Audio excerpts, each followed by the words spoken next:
ఓం శ్రీ సాయినాథాయ నమః. అందరికీ నమస్కారం అండి. Welcome to our channel Sai Amruthavani. ఎలా ఉన్నారు అందరూ?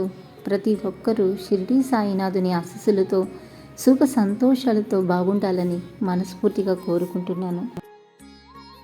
ఈరోజు బాబాగారు మనకి అందిస్తున్న సందేశం గురించి తెలియజేస్తున్నాను. తల్లి, భగవంతుడి యొక్క ఆశీస్సులు మీరు పొందాలంటే మీరు ఎలా ఉండాలి, అసలు మీరు ఏం చెయ్యాలి, మీలో ఎంతమందికి తెలుసు?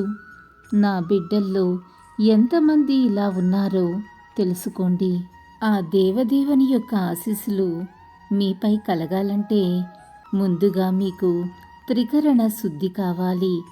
ఈరోజు మనం త్రికరణ శుద్ధిగా ఉన్నామా లేదా అని ముందుగా ఆలోచించుకోవాలి.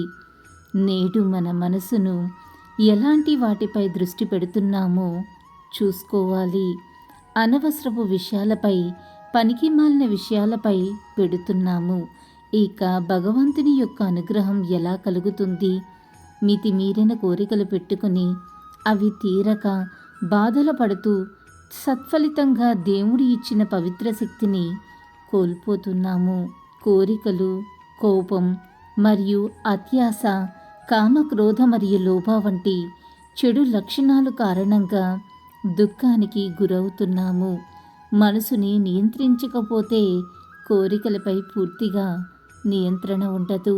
ఒక కోరిక నెరవేరితే మరొకటి కోరుతుంటారు. వీటికి అంతు ఉండదు.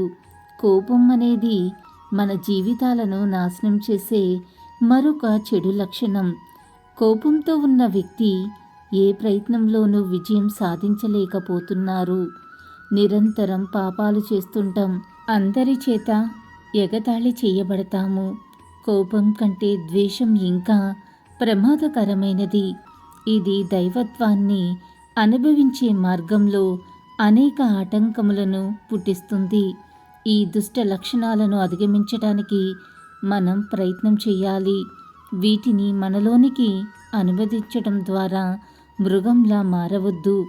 మనం ఎప్పుడూ మానవులమని నిరంతరం గుర్తు చేసుకోవాలి. మనసును పూర్తిగా దైవార్పణము చేయాలి. ధ్యానము, జపము, స్మరణయో మనకు అనుకూలంగా ఉన్న ఏదో ఒక సాధనా మార్గమును ఎన్నుకుని ఆ మార్గంలో సాగిపోతే తప్పనిసరి ఆ దేవదేవుని యొక్క ఆశీస్సులు సదా మన ఇంట వెంట ఎల్లవేళలా ఉంటాయి. నేడు ప్రపంచం అంతటా ఒక విచిత్రమైన భయం వ్యాపించి ఉంది. ప్రకృతి విరుచుకుపడింది.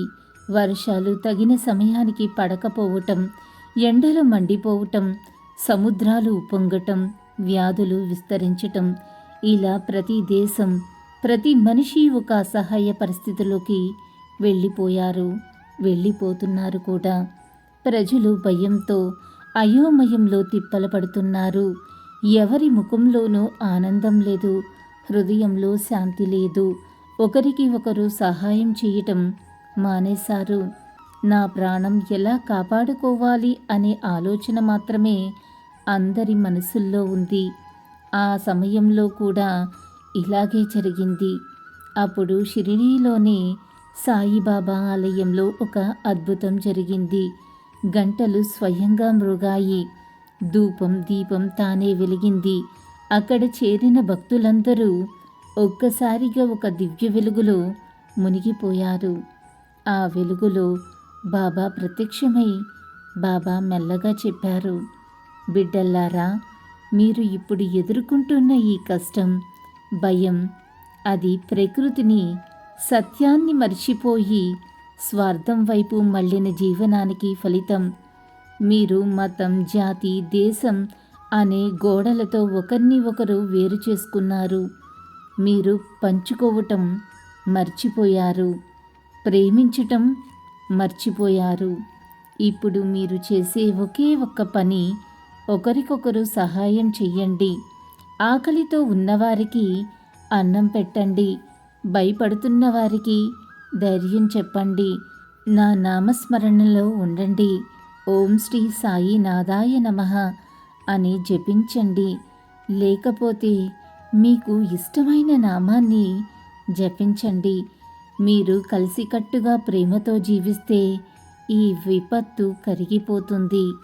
బాబా మాటలు విన్న వెంటనే ప్రజల యొక్క హృదయాలు మారిపోయాయి. ఎవరికైనా సహాయం చేయాలనే తపన కలిగింది. అన్నం పంచటం మొదలయింది. అనారోగ్యాలన్నీ చూసుకోవటం మొదలయ్యింది. సాయి సాయి అనే నినాదంతో ప్రతి ఇంట్లో కూడా దీపం వెలిగింది. కొద్ది రోజుల్లోనే ప్రకృతి సంతోషించింది. వానలు పడటం మొదలయ్యింది. వ్యాధులు తగ్గాయి. సముద్రాలు శాంతించాయి. ప్రపంచం మళ్ళీ సంతోషంగా మారింది. అందరూ ఒకే మాట అన్నారు, బాబా యొక్క కరుణ లేకపోతే మేము ఈరోజు జీవించి ఉండేవాళ్ళం కాదు అని.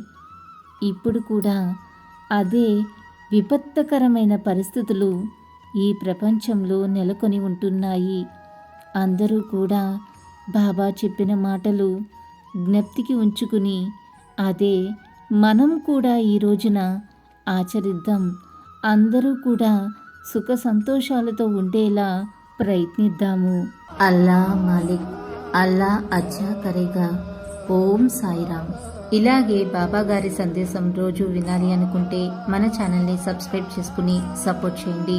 అంతవరకు సర్వే జన సుఖినో భవంతు. Thanks for watching.